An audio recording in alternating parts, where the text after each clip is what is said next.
the one thing that they'll talk about everything but. Yes.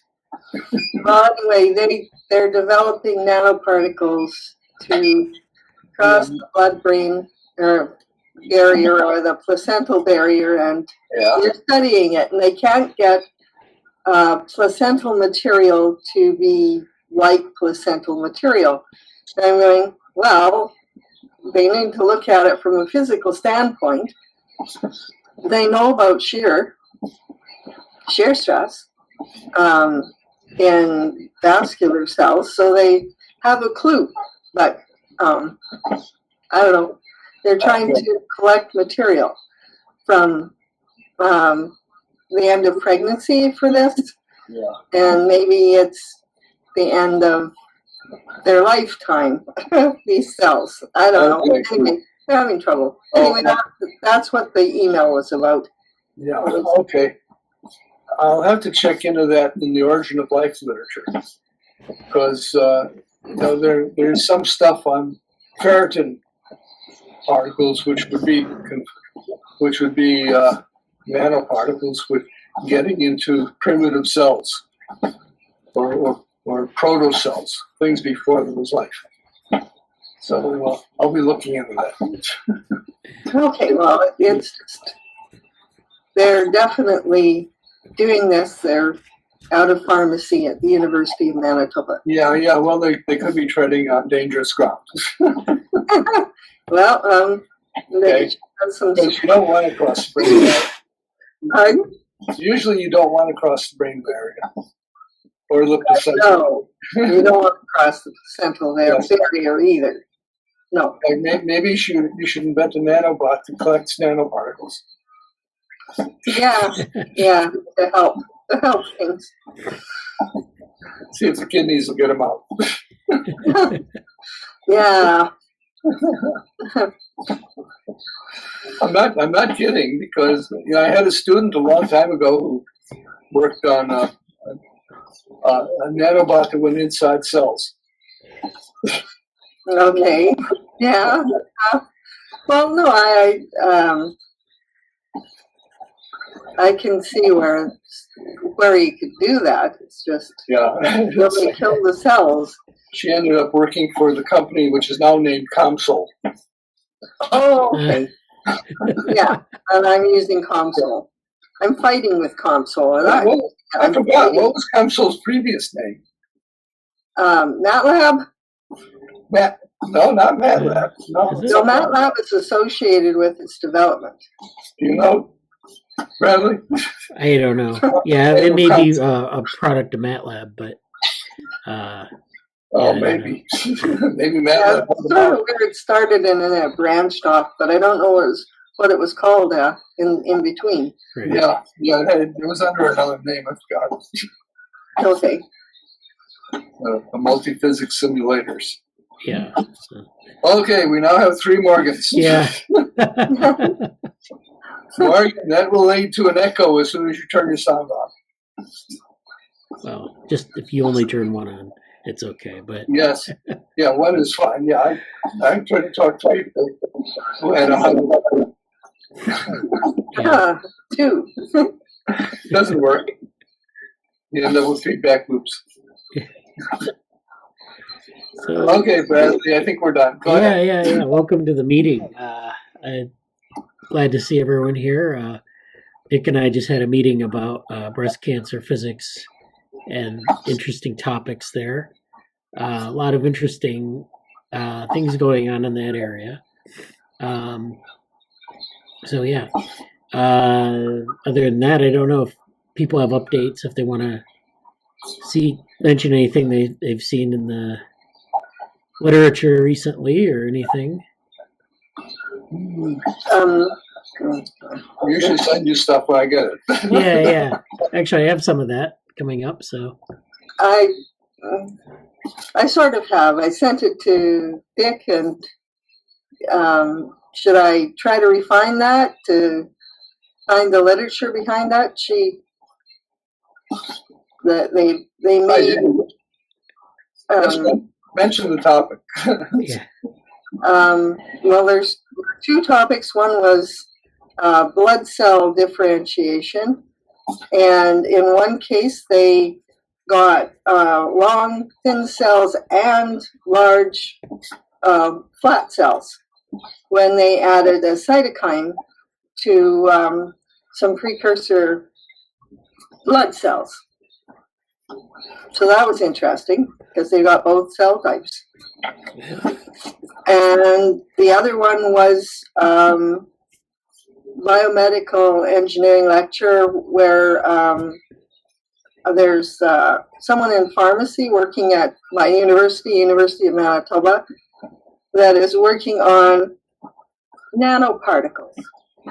And one of the things she's looking at is the placental barrier. Okay. Is that what you're talking about just now, or? Yeah, that's the more interesting one. The other one with the cytokine is just like, okay, 2 cell types. Why? Yeah. Okay. Yeah, that sounds great. Yeah, you can send those along. I'd be interested to see them. Okay. Yeah. So yeah, we don't really have any updates on the projects. We still have Alon working on the Bacillaria stuff, and we have we're still working on the DevoGraph work, and that's coming along. But nothing to report on that right now. So let's see. So I'll go right to this folder of papers that I have here.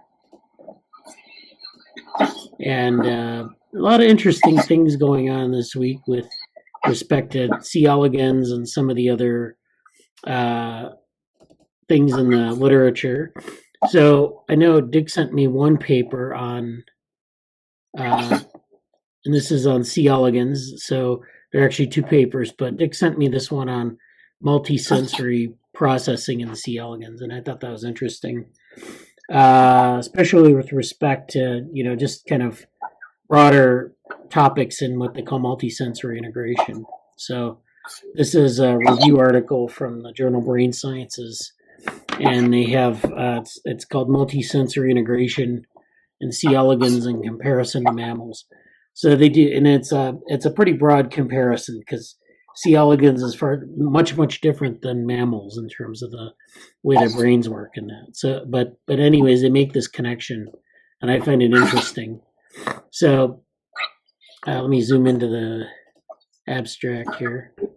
So this is from a Chinese group here, and their abstract reads, multisensory integration refers to sensory inputs from different sensory modalities being processed simultaneously to produce a unitary output.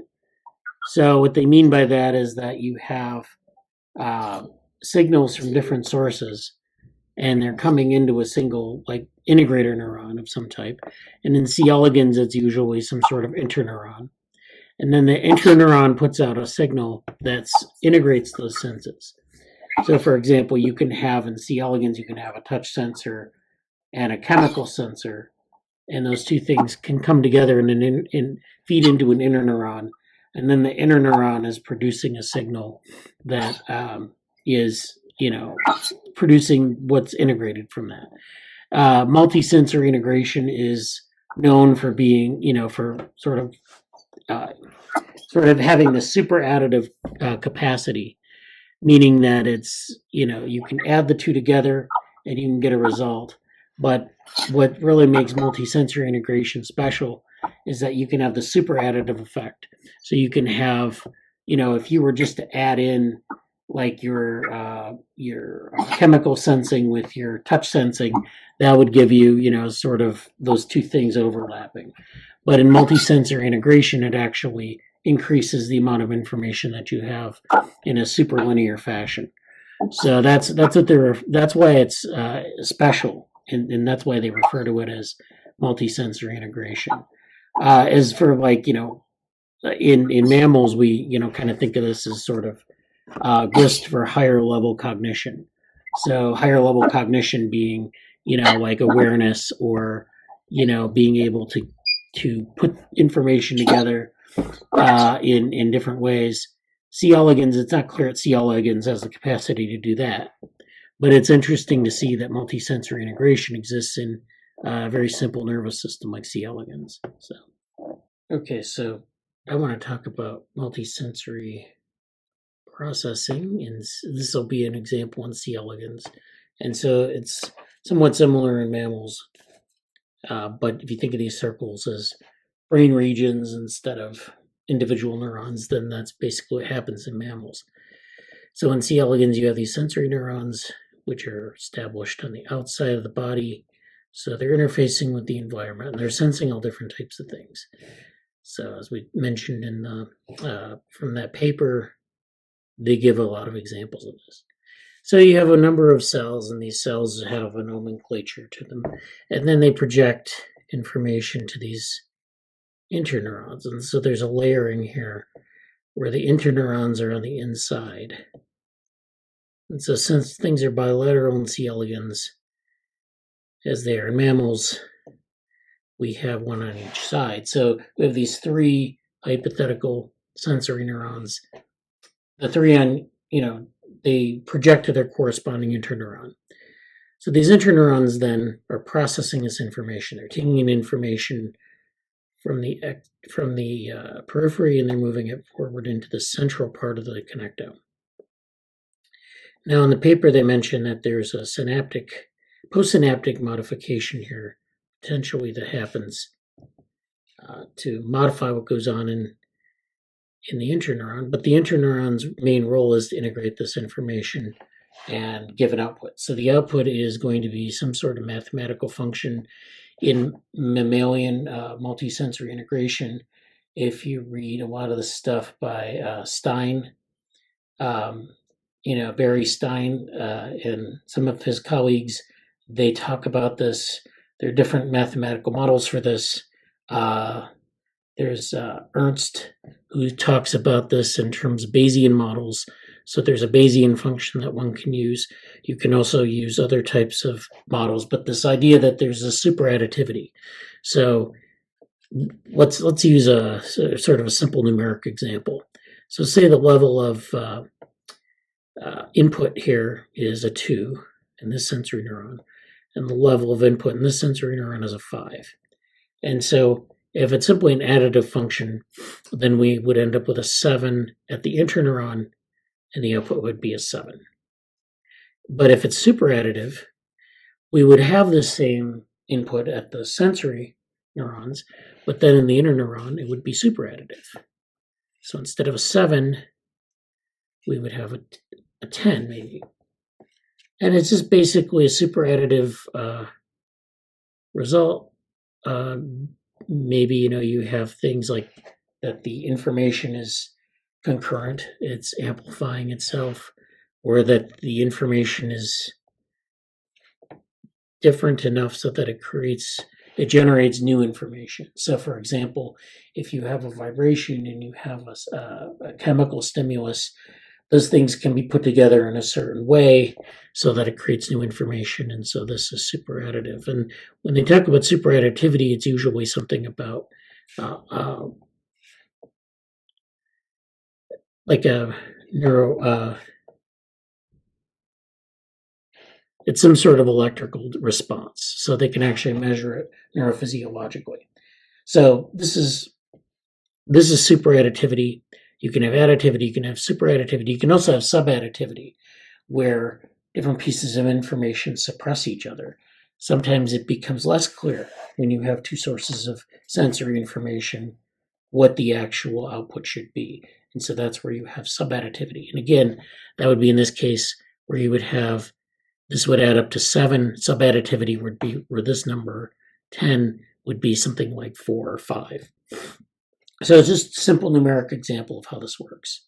So back to this example here with the sensory neurons and the interneurons. Those interneurons then feed a signal forward to other neurons. And eventually you get to neurons that are effector neurons. So they're driving muscles and hence movement, or they could drive things like social aggregation or other things. So the C. elegans connectome is great to look at this because it's a very simple model, and it allows us to, it has a lot of these properties of mammalian systems as well. So that's the unitary output that they're talking about. Surrounded by stimuli from multiple modalities, animals use multisensory integration to form a coherent and robust representation of the complex environment. So again, they build this representation of their environment. They have to figure out where, say, their food source is, maybe where predators are, and they can, build a map of that in their brains. And so that's what they mean by representation. Even though the multisensory integration is fundamentally essential to animal life, our understanding of the underlying mechanisms, especially at the molecular, synaptic, and circuit levels, remains poorly understood. The study of sensory perception in C. elegans has begun to fill this gap. So people, when we do things in OpenWorm, we're modeling a number of circuits that involve sensing and other types of things. So, mapping from like sensing the environment to movement of the organism. And so studying sensory perception is important because you have a number of sensory modalities that are important to generate this movement. And so that's where it becomes important in C. elegans. We have gained a considerable amount of insight into the general principles of sensory neurobiology, owing to C. elegans' highly sensitive perceptions. So they have a pretty good, we were talking about touch receptors, chemical receptors, things like that, but they're very high resolution. It's not like they're just these primitive things. They're very, robust in and of themselves. Relatively simple. It's a relatively simple nervous system, but we have a lot of genetic tools that we can use to get at some of these mechanisms in the cells. So in the sensory cells, we can look at their molecular profiles. We can look at what, their electrophysiology. And in the interneurons where this information is being integrated, we can do the same thing. We can get a better sense of how this process works. So we've gained a considerable amount of insight into the general principles of sensory neurobiology, owing to C. elegans' highly sensitive perceptions, relatively simple nervous system. Many interesting paradigms of multisensory integration have been characterized in C. elegans, for which input convergence occurs at the sensory neuron or the interneuron level. In this narrative review, we describe some representative cases of multisensory integration in C. elegans, summarize the underlying mechanisms, and compare those with mammalian systems. So if we go down to the examples here, so it's a little bit different than what you might find in mammals, I guess. So the first one is sensory processing in C. elegans. C. elegans has about 60 sensory neurons that can sense a variety of sensory modalities, including smell, taste, touch, temperature, light, color, oxygen, CO2, humidity, proprioception, which is like touch, but also bodily awareness, where the organism is in space, magnetic field, and sound. So there's actually a larger class than I mentioned previously. But these are all, specialized for these different things. So there are actually, in a very simple nervous system, there's a lot of sensory input. And yeah. Can I ask a question? Yeah. I noticed magnetic field. Does this mean C. elegans contains little particles of iron the way some birds do? I'm not sure about that, but I know that I've read a couple papers where they've talked about like how they can sense magnetic fields. So they have, I don't know what the mechanism is, but they actually, it's like kind of like almost like birds, how they can sense magnetic fields. Birds actually have tiny little magnets themselves. Maybe they do. I don't know. Yeah, that's true. And there's more work on Robson's, or like in our eyes, that change with magnetic Rhodopsins. Rhodopsins. I'm not pronouncing it right, but anyway, yeah. Yeah. So yeah, the point is that there's a lot of different things that it's sensing, And it's interesting that we've been talking about diatoms. We just put this paper out. It's going to be coming out in a book chapter soon, where we talk about some of these sensory modalities in diatoms. So in diatoms, you have sensory neurons, or you don't have sensory neurons, but you have chemicals, or you have sensors in the cell, on the surface of the cell for things like light and I guess oxygen and CO2, and maybe some of these other properties as well. So I guess largely just like these environmental variables. But it's interesting that they don't really need a specialized neuron for that. And it's just kind of a thing that the cell does.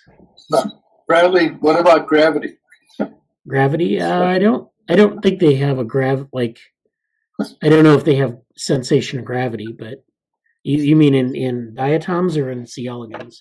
In C. elegans. Oh, yeah, I don't think they have a gravity sense of gravity.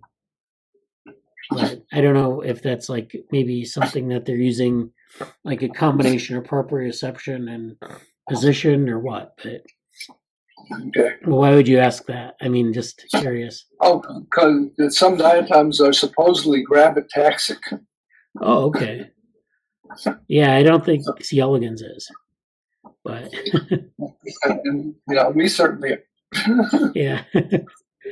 But yeah, so it's you have like diatoms, which are single cell. You have C. elegans, which is a very simple nervous system of a handful of cells relative to the mammalian brain, which has a lot of structures. And when we sense gravity, we do this with an organ, a vestibular organ. So it's but you can do these things as simpler mechanisms.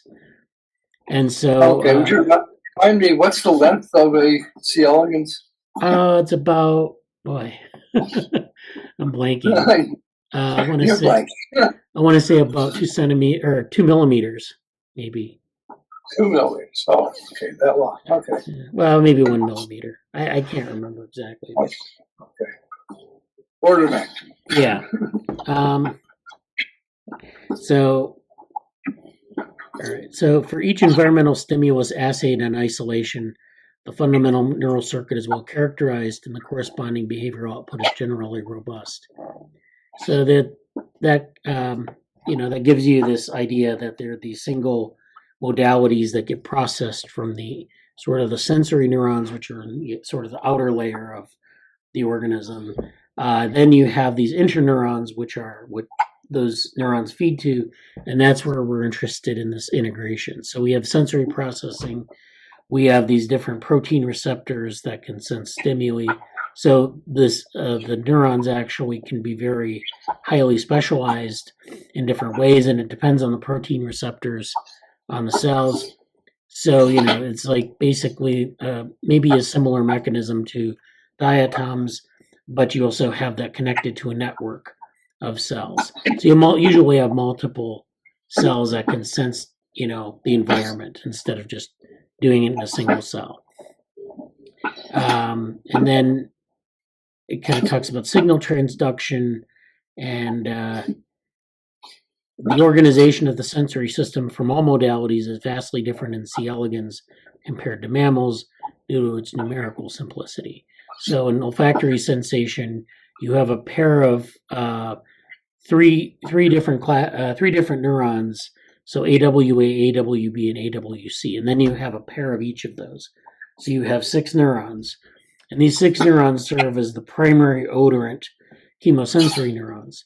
So instead of having a nose, C. elegans has 6 neurons that do this odorant sensation, chemosensation.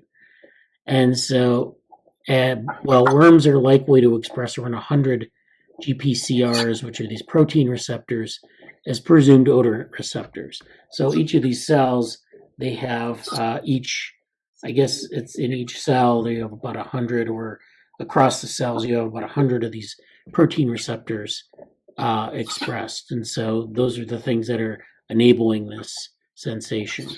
Therefore, each odorant sensing neuron expresses many receptors. This is in contrast to the one neuron, one receptor rule in the mammalian nose or in the olfactory organ. So in mammals, you have this map where you have one neuron and one receptor. So it's highly specialized and can be tuned to different senses. So, like in humans, or even especially in like something like dogs or rats, they have this olfactory organ that maps odors to different channels. And so you have many cells in this olfactory system that can process odors, and it can be highly specific. In C. elegans, it's less specific with respect to the mapping of single cells, but you can sense a lot of things. So this means that in C. elegans, you maybe need multisensory integration even more. So, yeah. Bradley, I guess this means they don't have a very fine palate. In some sense. Well, yeah, I mean, they eat like a lot of. I guess what I'm saying is, can you place stimulants into equivalence categories so that the C. elegans can't tell the difference between them, Oh, okay. between those things that are in the same category? Yeah. Or does it use some sort of combinatorics so it can distinguish them? Yeah, it might do that. I don't really know. I don't know if anyone's done those kind of experiments where they look at different odorants and see which one. I mean, they're different types of bacteria, I guess, is what they're sensing bacteria. They're sensing other types of maybe like chemical signals from other organisms, and those things might be highly specific. But it's I don't know how many they encounter. A single cell can sense many different things. Maybe you can't tell them apart. That's the question. Yeah. Yeah. Okay. Oh, that's interesting for a robot that can smell its way around. Okay. Yeah. Okay. Yeah. Read Brave New World. Yeah. Well, I think I actually remember people were doing this with like robots where they would like sense different, like if they were doing like chemical detection for, like if you want to make sure that like a place is safe, that it's not chemicals aren't like, going to kill people or whatever, can sense chemicals in different ways. I think people have been experimenting with that in robots where they have like a little fake olfactory bulb and they have but they use the kind of mammalian system that I talked about as a model for that. Yeah, well, maybe they need to look at C. elegans and see how that works. Yeah.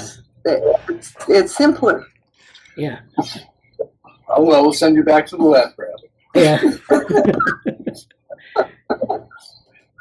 Yeah.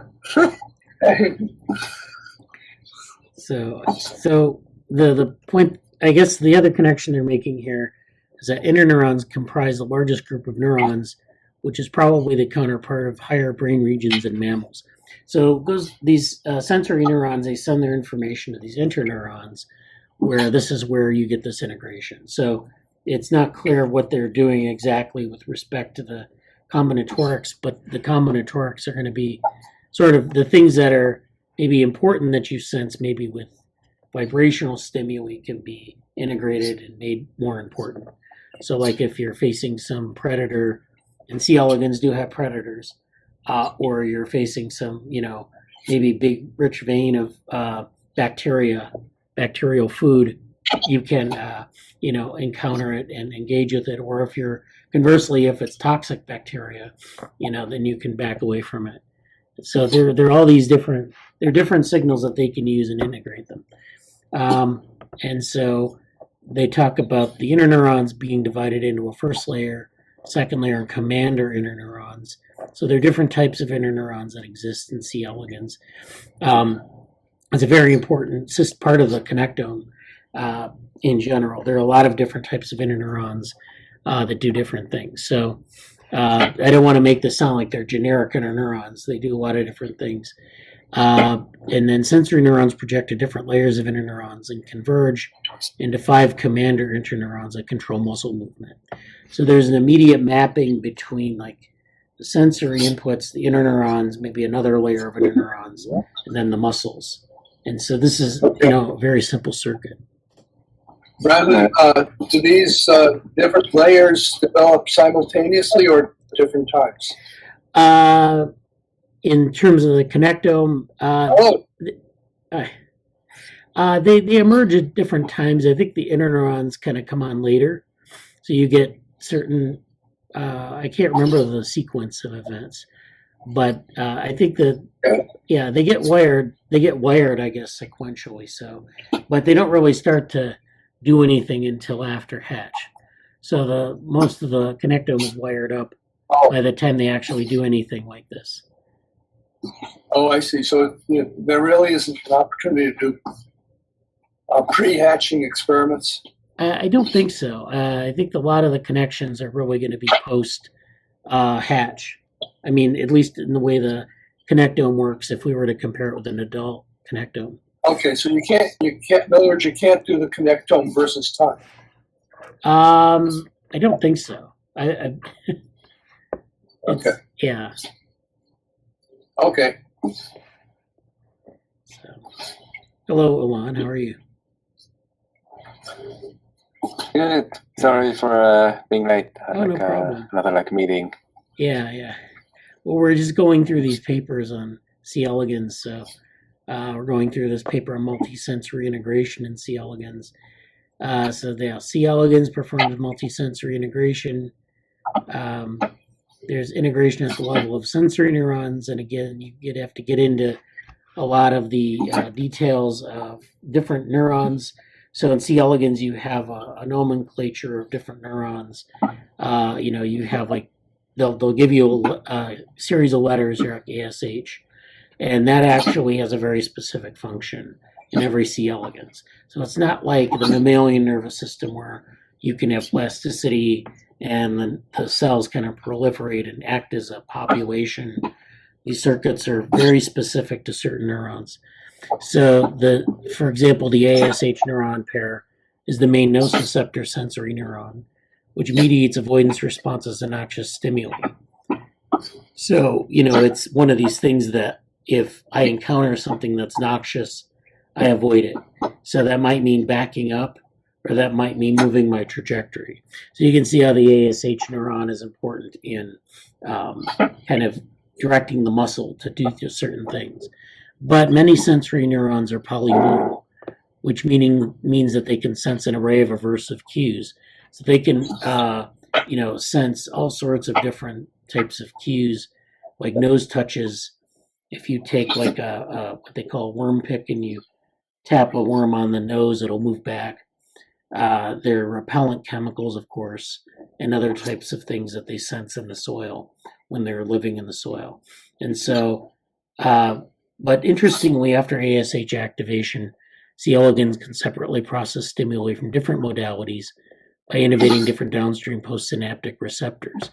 So they actually have these mechanisms postsynaptically, meaning that the cell sends things down to the synapse, and then there are postsynaptic receptors that get that play a role in what information gets transmitted to the nurture neuron. So this is another level of processing, which is specific. It can be specific to different things.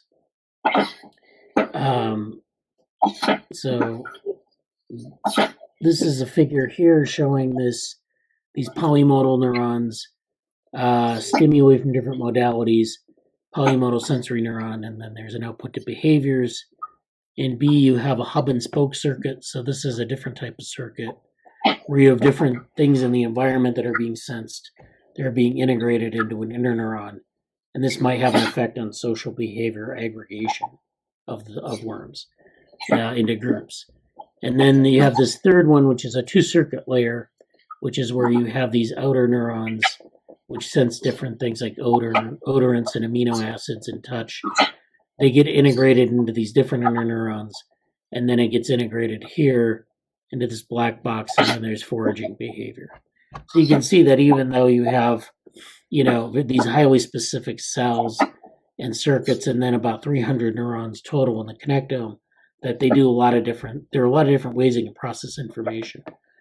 So this is not like as complex as the mammalian brain, but it's certainly, has some similarities. So they offer this table where they talk about the different, the dominant modality, receptor expression, valence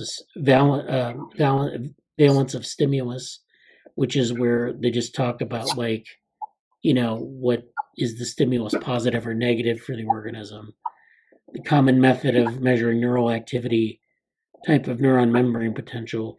So there are these differences. C. elegans has a graded potential, whereas mammals have an action potential. There are things that are determined that in C. elegans it's mostly neuron by neuron, but in mammals it's usually in a brain region. So there are different ways that we can kind of break down these differences. I like these because it's important, I think, to get this sort of cross-species view, and especially if it's systems that are very separate in the tree of life, and how are these things similar. So this kind of points to these kind of maybe fundamental aspects of sensory or of multimodal integration that you might be able to use for a robot or something. But there are sort of principles that can be extracted here. I'm not sure they get there all the way in this paper, but so yeah. Okay.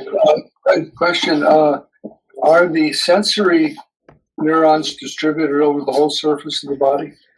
I think on the outside of the body, interfacing with the environment, but they have them, down the lateral line, I believe, in the head, and then maybe some in the tail. So, okay. So they're sensing. There's sort of a lateral line similar. Do they have a lateral line similar to fish? Well, yeah, they do have a lateral line. It's they have seam cells along the lateral line. I don't know if it acts like fish, but they definitely have that lateral line system of. Okay. And these circuits is something that they kind of they're researching at the moment what these circuits do, or they know what they do already, and then they wanted to show something else with to make this comparison to mammals. Yeah, so in C. elegans connectome, the movement, especially with respect to movement, the circuits are actually pretty well characterized. In OpenWorm, we look at some of the circuits in terms of movement. You can observe movements, for example, omega turns, which are where they turn like this, or they back up sometimes, and those things are very stereotypical. So there are certain circuits that produce different outputs like that. Now, the sensory information drives the state of that circuit. So it might be inhibitory, it might be enabling, but so we know about what a lot of the circuits look like, but it's actually quite complex as to their operation. So you can look at connections between cells and the activity, but also what the cells are expressing in terms of protein receptors and ion channels and other things that can really kind of mediate some of these movements. So it's a very interesting area. We have some things in OpenWorm like channel worm and some of the movement project that we do. So if you look around the Slack, you'll see references to these. And I think even in the one review paper we had in 2018, we talked about some of these initiatives. So there are a lot of C. elegans labs too looking at this sort of thing, movement circuits, looking at how they're the biology, but also how you might model them to build robots. So Eduardo Izquierdo and his team are looking at that, how to map that to robots. And so it's all very interesting because it's a very simple nervous system, but it has a lot of real, potential to understand a lot of these behaviors. Nice. Yeah. So the other new paper in C. elegans land here is this paper I found. It's recent. It's on worm development. It's on gonad morphogenesis, which sounds really exciting. But it's actually it's this idea I've talked about in past meetings on push-pull morphogenesis.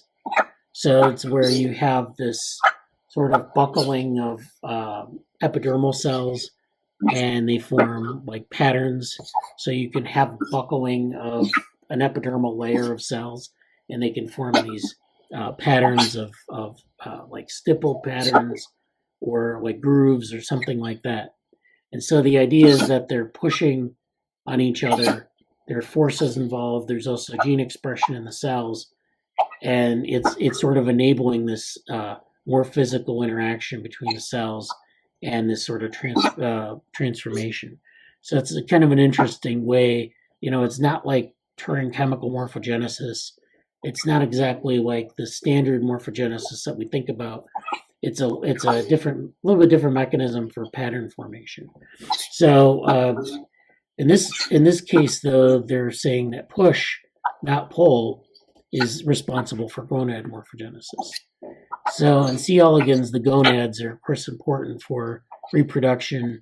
There's a germline, so the cells that form the germline separate out from in the embryo quite early. You get P sublineage, which is like present at the 4 cell stage, and that P lineage becomes isolated from the rest of the organism. And the reason it does that is because it needs to be protected from somatic mutations, which accumulate as the organism is in its environment and accumulating mutations. So that happens in most organisms with the germline, where the mutation, it's protected from mutations, so it can pass on its genetic material to its offspring without accumulating a lot of mutations. I mean, it will accumulate mutations anyways, but they're sort of germline mutations, which are a bit different. So the question is, how does tissue elongation occur? A recent paper identifies a new mechanism, elongation of the C. elegans hermaphrodite gonad. And this is driven by pressure from proliferating germ cells confined within a tube. So there's a tube that gonad morphogenesis occurs in. This tube then has these germ cells in it, and those germ cells proliferate, they divide, they can become packed in there, and then there's this pressure within the tube. The distal tip cell, which caps the tube, remodels the extracellular matrix and adjusts cell matrix adhesion to guide the way. So I think we talked a little bit about this before, but this is another example of what this hermaphrodite gonad elongation looks like. So you have these germ cells in a tube here, and this L2 is the developmental stage. This is post-hatch. This is the second larval stage, which is pretty early in C. elegans development. And you get these oocytes that form germ cells later on, and then these oocytes get sort of packed in this tube, and then around L3 they become smaller, they become these germ cells, and then L4. So there's this, as the cells become smaller in this packed tube where they get squished down, they transform into these germ cells, and the tube actually curves and goes in the other direction, and then forms this distal tip. So this is how I think we've seen this before, where there's this curvature in the morphogenesis of this tube in the gonad. And then this is a pump, so there's a pump mechanism that drives this forward. So in C. elegans, Yeah, a couple of questions about this. One, is the volume constant or increasing? Did they measure the volume? Let's see. Not sure that. Well, I think the volume increases, but the number of cells also increases. So it looks like this pump is important here, where it's pushing it outward with pressure. Yeah. So it's like a balloon. So this section B kind of explains it a little bit more. So you have this curvature, and you have this pump, which is pressure from proliferating germ cells. So these germ cells keep dividing, and they build up pressure at this thing, and it actually pushes this tube open. So it pushes it forward, and you just keep getting proliferation. So I guess there's an increase in volume, but there's also an increase in the number of cells and the pressure. in this part of the Did gonad. they actually measure the volume or the pressure or the cells? Not sure they get quantitative measurements of it, but I think they're just kind of inferring this mechanism. Yeah, if you look at that, it's very similar to rod-shaped bacteria and archaea, for which there are published models. I'm not very familiar with some of that stuff. Right. The analogy to individual bacteria that are rod-shaped might be worth looking into. Yeah. Okay, because one of the problems here is how, if I blow up an ordinary balloon, it's a sphere. Right. Okay, the long, narrow ones are specialized ones, which have strange properties in the rubber. Right. So the stress patterns of the sheath may determine the shape. Right. In which case, you're in for some electron microscopy. Yeah. So actually, I think they do Determine mention. if that's the case. Yeah. They actually mention, I think, in here that they're actin molecules that actually play a role in the surface of this. So let's see. So okay. So the new model is that the DTC promotes germline proliferation and determines the path ahead by secreting matrix metalloproteases. When it's time to turn, the DTC polarizes its matrix adhesions, creating torque that bends the gonad arm, and then this is where you get the elongation. Now, it's that you have this, you have myosin 2 contractility and actin polymerization, suggesting that the DTC does not have its own engine and is propelled another way. So the surface, or this tube, is actually has special properties, and the cells are sort of propelling it along. So they actually did these computer simulations. Yeah. So they actually, but they used a qualitative physical model, meaning that they kind of built the model kind of with these properties, and then they simulated it. So they didn't measure anything directly, but they did sort of build a model based on these things. Okay. There's another system which might be analogous, which is what's called the snake gourd. Oh, yeah. Okay. This is a gourd that's long and narrow, and work done by Sinnott back, I think, in the 1950s, showed that the orientation of the cells in the snake gourd are more parallel to each other than in a round gourd. Yeah. Okay, so the mechanism could come by alignment of cells, which is not shown in this diagram. Yeah. Okay, so it's another thing to consider, possibility of aligned cells rather than, in which case the alignment of the cells could generate, I don't know, pressure or elongation. Right. So unless they have a mechanism of measuring the pressure, I'm not sure this is a believable model. Yeah. The other thing is, if something bends into a U shape, if you bend a balloon into a U shape, it'll tend to straighten out. So is there a torque straightening out the thing? And if there is, what keeps it from acting? Right. Right. Okay. Yeah. Apparently, when you align cells as they divide, they exert quite a force. Yeah, so that might be involved. Yeah, so Whereas substitution could be involved. Their cartoon does not show aligned cells. No.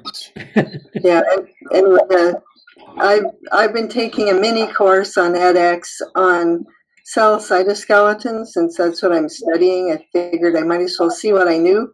Yeah. I don't know very much biochemistry, so it keeps messing me up, but otherwise I understand the course. Anyway, they say there's about 400 piconewtons created with the spindle, or maybe 1,000, depending. 1,000 piconewtons. That's a lot compared to an individual actin molecule or microtubule, because they're on the order of 1 or 4 piconewtons. And the spindle in a dividing cell is more like 400 to 1,000 piconewtons. Just saying. Yeah. And also on the SLAAM meeting, SLAM meeting, I don't know how to pronounce that. Yeah.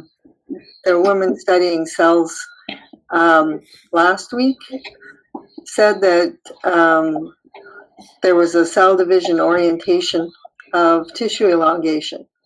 She did mention it. Anyways, just Yeah. interesting. One other system which might be analogous is the sea cucumber, Okay. right, which is also long and narrow. And of course, lots of plant parts are, so I don't know if they'd be relevant. Yeah, and of course, all of us males carry one of those also. So Yeah.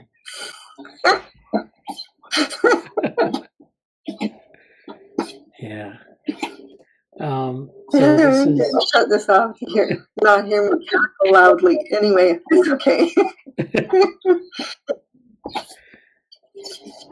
so yeah, this gives a lot of detail about how they set up their.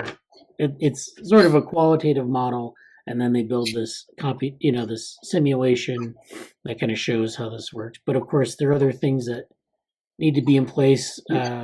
So this is one of these current biology dispatches. It doesn't provide a lot of deep methods, but still. So then, how does the cell turn? Previous research suggests that integrins, which link or other kinds of integrins, which link them to the actin cytoskeleton, are critical for the DTCs to steer the gonad through its turns. So they still don't address necessarily how the gonad turns, but there's this steering mechanism. And I mean, how necessarily it turns, but how it doesn't straighten out.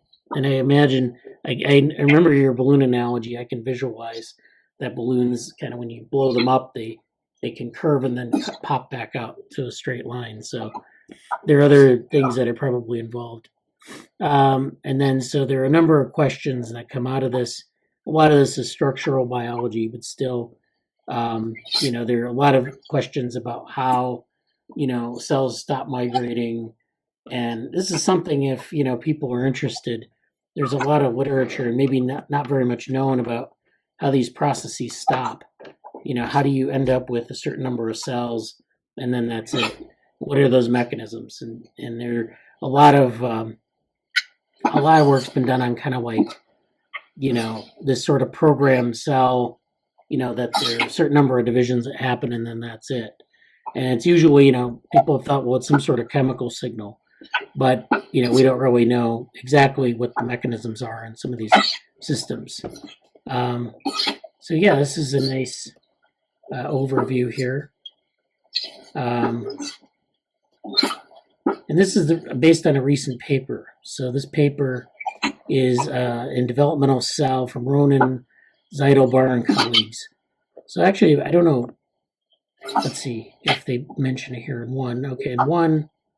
So this is directed cell invasion and asymmetric adhesion. So this is I don't know if we covered this one last week or not, but this kind of goes over some of the stuff. Well, we've talked about it in the other meeting, so last week. So that's what's going on in the world of C. elegans. I just wanted to go over those papers just to give people a taste of that. So I know Alon is waiting. I wondered if he had any updates on what he's doing. Yes, I think I'm almost finished. Maybe like the current iteration of tracking a single diatom with kind of like two tracking. So I can show. We can share like what happened.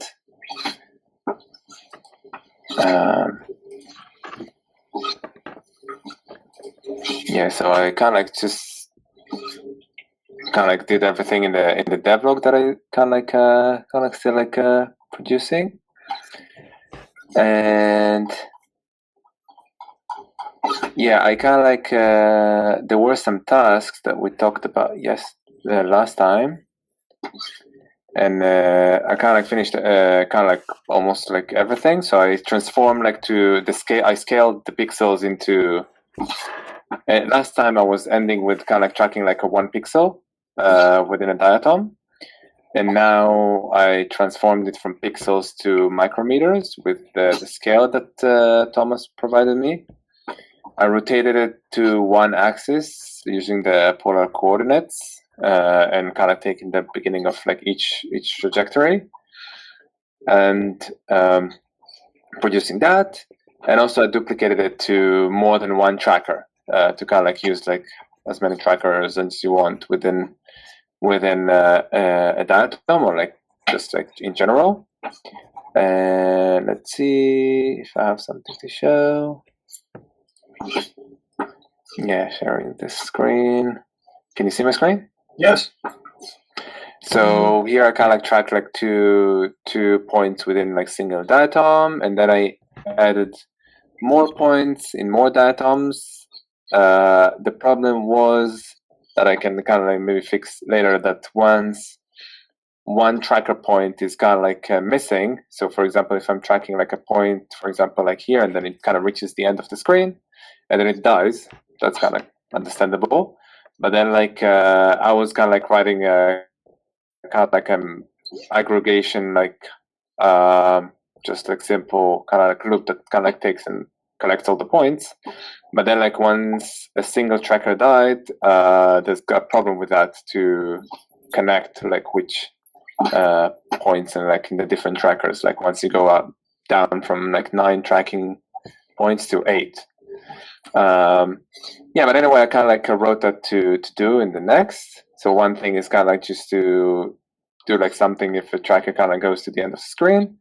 A second thing is to, if I want to do it like more fancy, if we want to do like a segmentation tool like for diatoms, and then produce like the tracking points from like the instant segmentation of each diatom. But that's kind of like a try that I did with the notebook that's already there with segmenting diatoms, and you can see that it didn't produce kind of like maybe like so much of good results. I mean, some of them like just like trying to identify like different segments. But I was thinking like from that I would need to kind of maybe train it a bit more before I'm going to use it to my needs. So that's kind of like more like to stuff to kind of like to maybe like further on, like if you would want to like pursue it. Okay. And maybe the last thing is just to arrange everything and then just commit it and send also like Thomas the points, the tracking points within different videos if he wants to, and then like see if we kind of like reproducing results. What are those percentages on the image? Oh, that was nice. Yeah, I have a couple questions.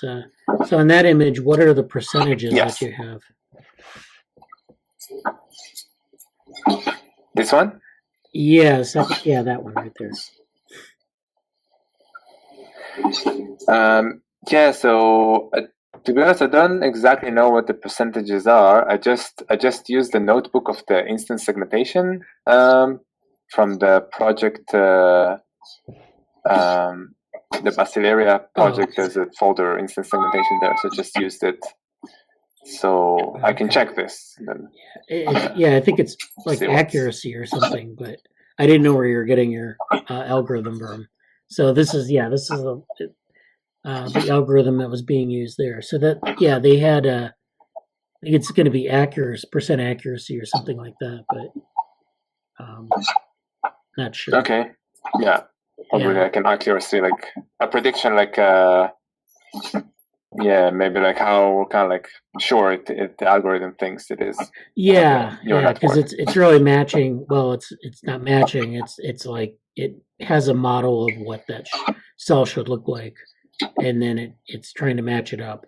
And of course, you wouldn't think there's much variation because the cells are very similar. but it's it's picking things up according to its orientation, and then how it's sliding against the other cells. So it's really kind of it's not entirely sure about whether it's a match, but it's giving you some confidence interval. So it's I'm not really sure about the details of how that algorithm works, but I like this. This is so you're tracking multiple cells at once. So is that the? Yes. So I can track like several ones at once. Kind of like if I'm kind of like at the moment I'm just clicking like different points that I want to track, and then it starts. So maybe we're gonna just do a demo while we're at it. Yeah. Just a second.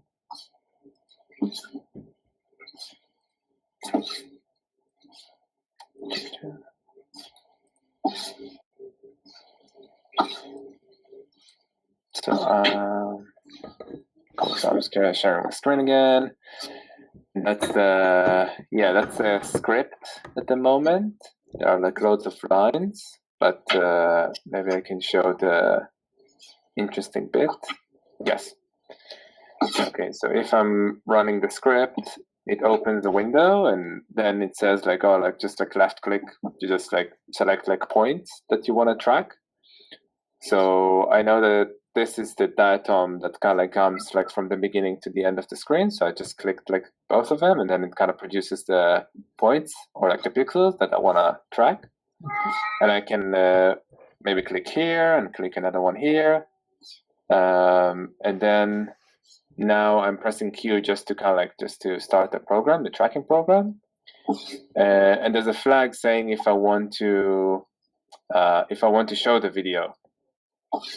So let's turn it into true. Again, I'm kind of like clicking, and then now it's gonna show the video once I'm gonna go out, and you see like it's tracking, and then like just exiting once the video is over. And then the results are saved within the same folder of the movie, so we can also see different tracks that kind of like it produced. Okay. Yeah, that's it. Oh, they're the at the moment. tracks. Okay. Yeah, I'm having a little trouble on my end, like seeing the screen share, but I see the tracks now. Yeah, so it's creating the tracks from different points, and this is just like the direction of movement.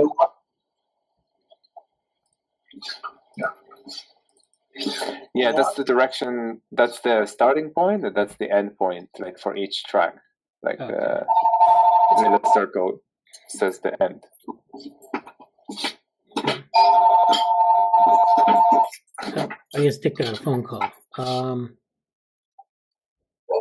But yeah, this is interesting. So yeah, you're able to do multiple cells at once. That's interesting. So that's kind of an interesting question because especially when you reach the end of like when it's making its accordion slide, sort of at the end where it's rebounding, that should give you some information there for what we're trying to look at. So Dick, you wanted to say something? Okay, Alon. Yeah, that was a junk call. Any progress, Alon, on getting Thomas to calibrate his camera?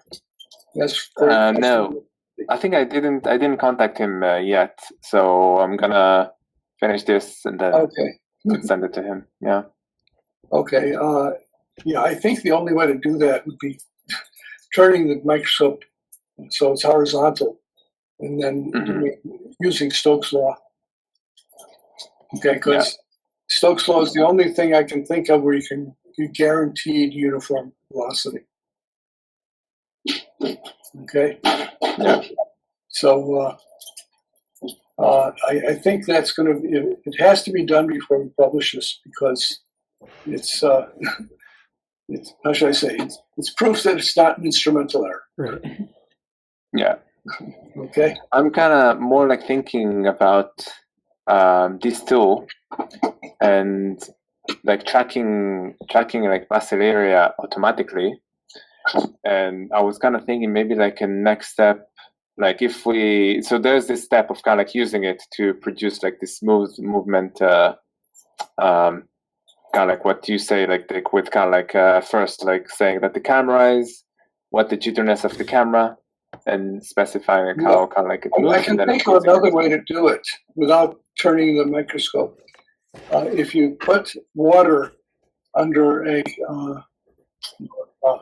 cover slip on a microscope slide, then and you don't seal the edges, it will slowly evaporate.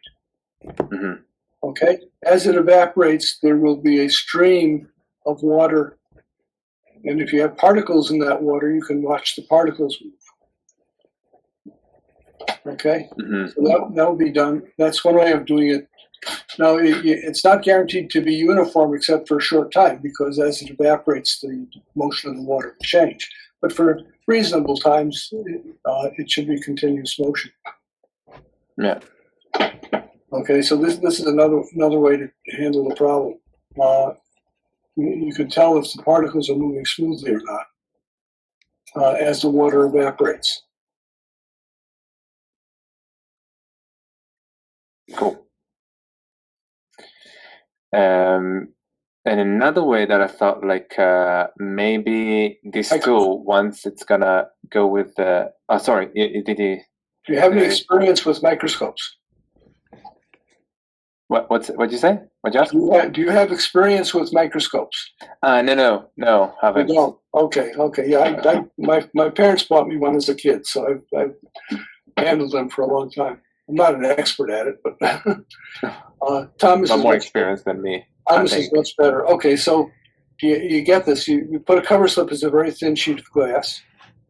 You put it on top of a microscope slide with water in it. Then the water will evaporate slowly, and if there are particles in the water, you could watch them move. Mm-hmm. Okay, so that might be a simpler way to do it than turning the whole microscope 90 degrees. Oh yeah. Okay. But maybe Thomas kind of like, rather not to, okay. Or maybe it's hard. Okay, so anyway, propose it to him, see what he thinks. Yeah. Okay. And what freaked me out is when I tried that with the first Apple camera, and it didn't work. It was jiggly. It jiggled all over the place. Mm-hmm. Okay. So I suspect it'll be okay. The modern cameras are probably better than the first Apple camera, but it still needs proof. Mm-hmm. Okay. Otherwise, any paper on it's open to that criticism. Yeah. Okay. All right. Okay, no, not for today. Yeah, Really? that's all right. I think we're done. Unless, Okay, Yes, I Alon kind of had just something wanted else. to like one thing with it, that if that's gonna be like kind of like gonna combine with like the instant segmentation for diatoms, that can be an automatic tool to kind of tracking like just like diatoms like within every maybe like just like movie, as long as someone's gonna maybe like train like how the diatoms kind of like look like in the beginning, kind of circle like a few diatoms, and then like let's say like someone else wants to bring like a different movie, and then the tracker can just like track like the diatoms automatically, rather than like someone gonna like point it out and Yeah, well, one way to handle that is to use diatoms that don't move. mm-hmm. Okay. So then How? if you try, most diatoms are not motile. They don't move.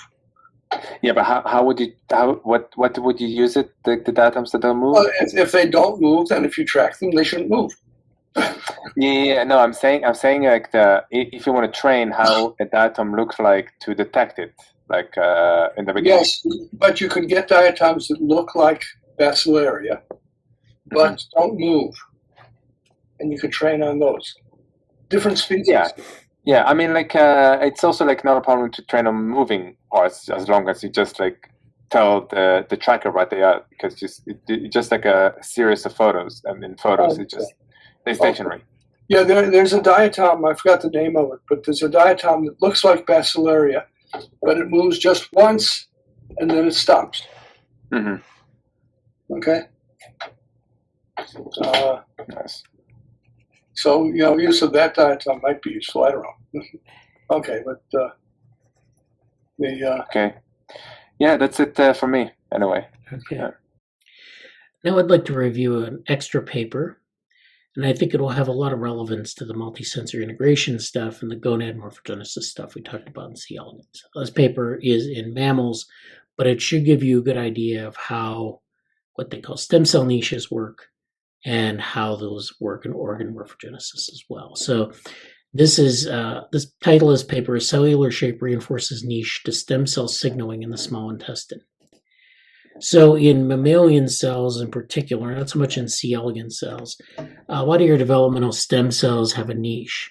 So a niche is kind of like a microenvironment that the cells exist in, and you have in the small intestine or say in the liver, where you have cells around you that are of a certain type, they're liver-like or small intestine-like, and that stem cell will then take on the fate of its neighbors.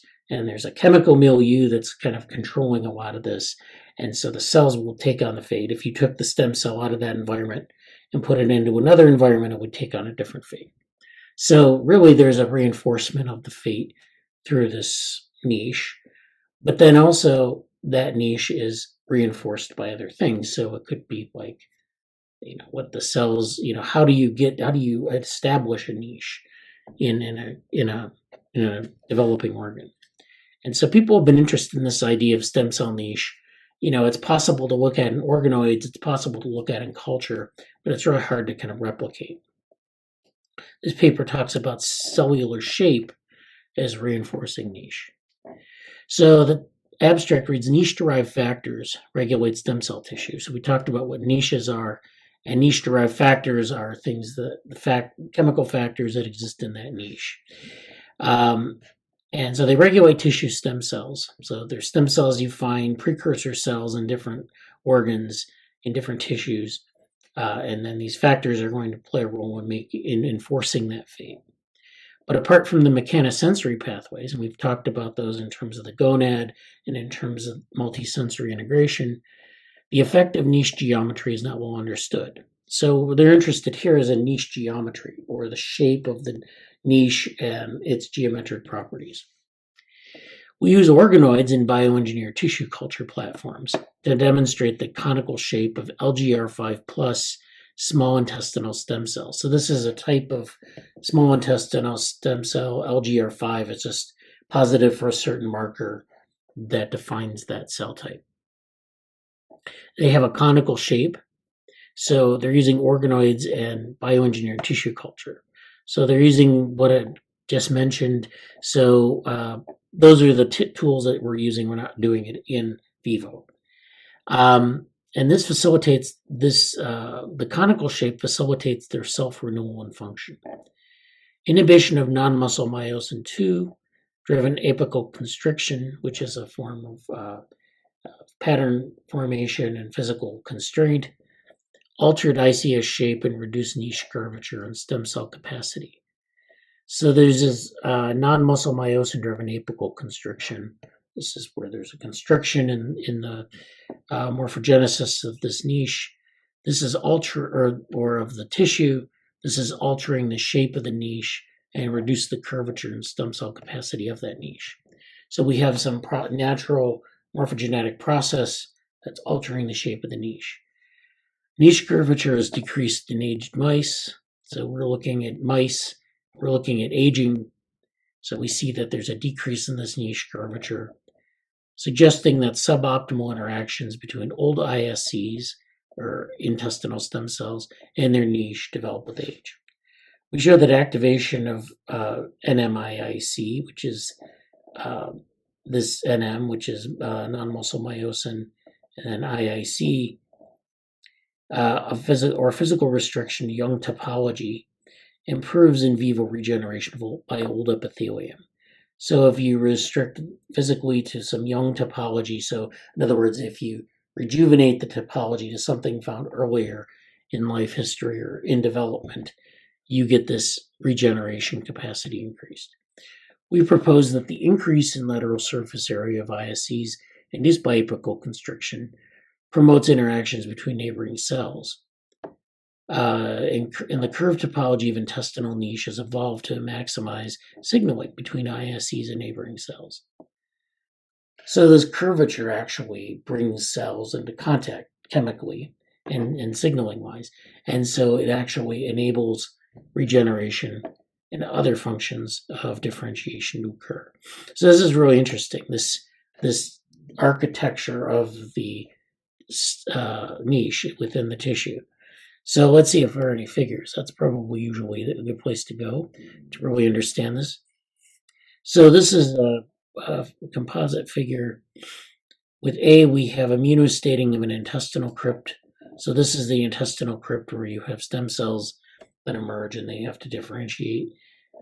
B is where you have intestinal organoids, and now they're using organoids stained with phalloidin, with F-actin, and E-cadherin. So the F form of F-actin is on the top, E-cadherin is on the bottom, and these are the things that are going to be important.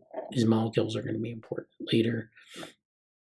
And they're actually just ways to identify the cells and, their state. So this looks at the surface plot of the organoid crypt domains. That's the inset. So the inset is here. This is the organoid surface curvature. So this is looking at the sort of the topology of this.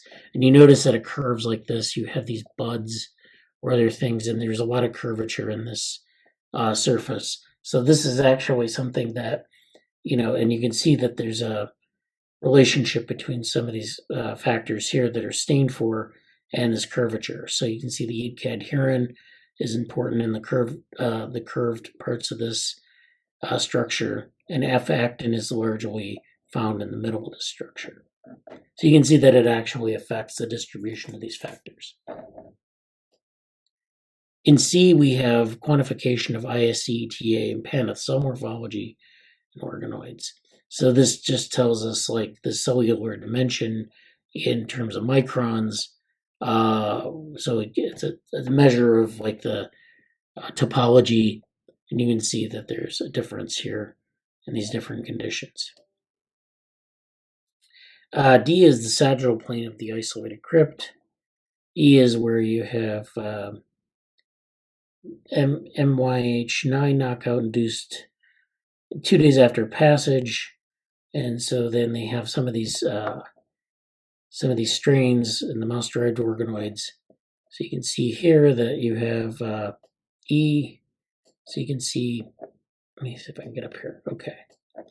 So you have different types of stains here: GFP, tomato, which are just different types of fluorescent markers, and they show these different conditions. So their vehicle. This is where it has the vehicle. This is where it has a treatment. And they show examples of this for these different strains here. So this gives you an idea of what this looks like. Basically, you have this topology, you have this change in topology, this curvature, and that's sort of the normal condition.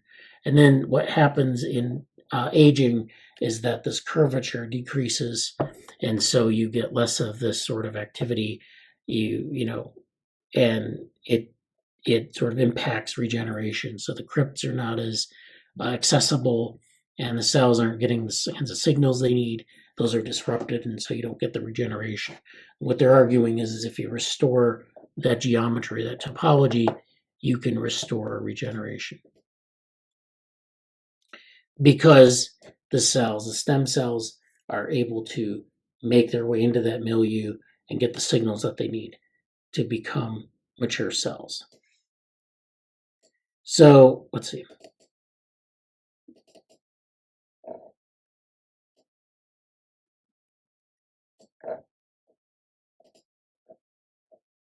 So one of the things that they do is they make the statement: prevention of apical constriction alters ISC shape and reduces capacity to regenerate. So they're looking at whether ISCs require tissue-like crypt topology for their function. They targeted crypt formation in organoids as a conditional knockout of MYH9, one of the two epithelial isoforms of NM2. And so this is removal of this from the epithelial enlarged the size of forming crypts demonstrating a loss of apical constriction and reduce their number, suggesting attenuated ISC function. So you have this loss of this apical constriction mechanism, and this reduces their number. So there's a connection here between shape changes that are driven by changes in morphogenesis and this ability to generate stem cells that can find their way in the niche and become mature cells. Chosen concentration of NM2 inhibitors effectively prevented crypt formation in organoids, that affecting cell proliferation marked by incorporation of this factor here. Similar to the NM2A knockout, we observed increased width and reduced number of crypt domains, indicating the NM2 activity, not actomyosin structure, maintains crypt shape by apical constriction. This corroborates previous reports. So this is interesting stuff here. And so we can actually mimic the native niche curvature. So in organoids, we don't have the full organ. We don't have the in vivo model, but we do have this, organoid that's sort of approximating what's going on in the biology. But so if we mimic the native niche curvature, we can actually maintain the ISC function. And we can see this in the organoid because we can actually bioengineer a scaffold that will allow us not only to mimic that curvature, but see what happens when the curvature is not there or modified in different ways. And so we try to rule out different types of things, YAP activity and other types of things, so we can focus on this change in shape. So this shows you a little bit of what they're doing here. They're building these, they're constructing these organoids on a scaffold. So you have these collagen scaffolds. You put stem cells in the scaffolds, and you allow them to form these crypts. These crypts have a certain shape. There are these ridges that we saw in the other image. These are the crypts, and they have this topology that then changes their development, and you end up with this structure that if you change the shape one way, you can improve the ability for cells to incorporate into this organ formation.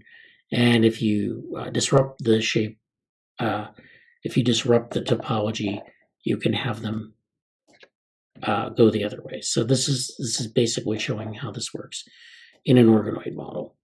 So they're seeding this, and they're putting in their source materials, they're growing them up in these scaffolds, and then they're testing their hypotheses. High surface to volume ratio improves signal reception in ISCs. And so this is something that you see actually in the human brain with a lot of the gyrations on the surface of the brain. So we have these gyri and sulci that exist on the surface of the human brain and mammalian brains in general, if they exhibit this sort of gyrification. And one of the hypotheses there is that you can take a sheet and fold it up, and things come into close contact with one another. What they find here is a very similar idea, that if you take a tissue and instead of having it as a flat sheet, fold it up into these folds and this sort of rigid or rugged topology, you can actually have a high surface to volume ratio. And you can also improve signal reception in these chemical niches. And this improves these sorts of this sort of regenerative capacity, or this capacity to become a healthy tissue. So it's very important in terms of maintaining the health of the tissue. And so it's an interesting topic that, if people are interested in covering more, we can talk about it more. In my other group, we've been doing this stuff with what we call metabrain models and changing the topology of those models to model things that are not necessarily brains. So there are these semi-neuronal tissues like the gut or other areas.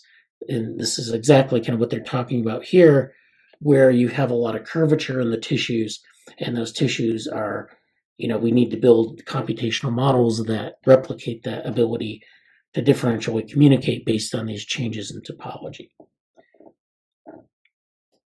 So again, niche curvature is altered during aging and reduces stem cell function, but restoring it can restore that function.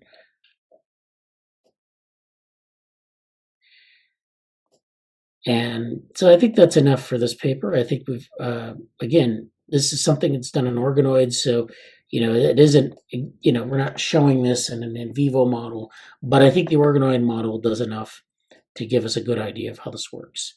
And so we have these equations for looking at lateral surface area, volume, and some of these other things. And I think that would be interesting from a cell modeling perspective to see if we could model these types of curved niches and see what they look like, and maybe play around with them somewhat. I hope you learned something. Okay, have a good day, everybody. Good day. See you next week. Bye-bye. Thank you. See you next week. Yeah.